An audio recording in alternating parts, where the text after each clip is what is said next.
வணக்கம்.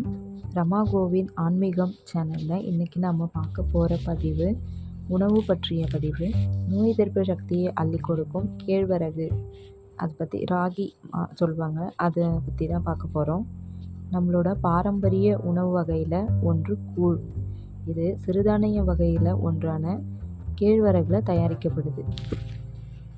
கேழ்வரகில் calcium, phosphorus, B complex, வைட்டமின்கள், mineral என அத்தியாவசிய சத்து நிறைஞ்சிருக்கு. இது உடலுக்கு தேவையான நோய் எதிர்ப்பு சக்திகள் அதிகம் காணப்படுது.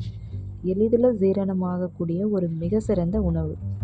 தினமும் ஒரு வேளை சாப்பிட்டு வந்தால் உடலுக்கு தேவையான சக்தியும் கிடைக்கும்.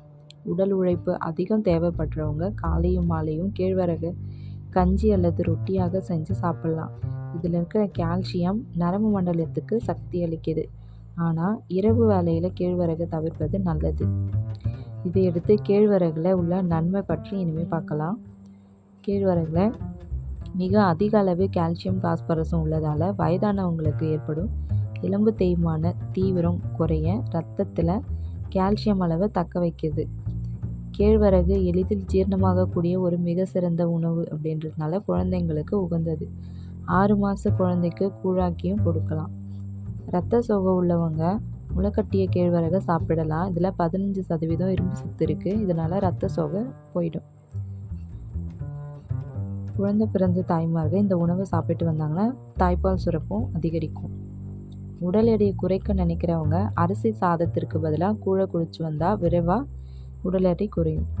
தினமும் கேழ்வரகு உணவு உண்பதை வழக்கமாக்கி கொண்டால் உடலுக்கு வலுவை தந்து ஊட்டச்சத்து குறைபாடு, சிதைவு நோய் அணுகாதவாறு பார்த்து கொள்ளலாம். நீரிழிவு நோய்களில் இருக்கும் நோயாளிகளுக்கும் ஏற்ற உணவு. இது இரத்தத்தில் உள்ள சர்க்கரையின் அளவை கட்டுப்படுத்தவும் உதவுது. இது கெட்ட கொழுப்பை குறைக்க உதவுது. கேழ்வரகு லெசித்தின், மெத்தியோனின் போன்ற அமினோ அமிலம் கல்லீரலில் உள்ள கெட்ட கொழுப்பை கரைக்கும் தன்மை கொண்டது. கேழ்வரகு உடல் வெப்பநிலையை சீராக வச்சிருக்க உதவும்.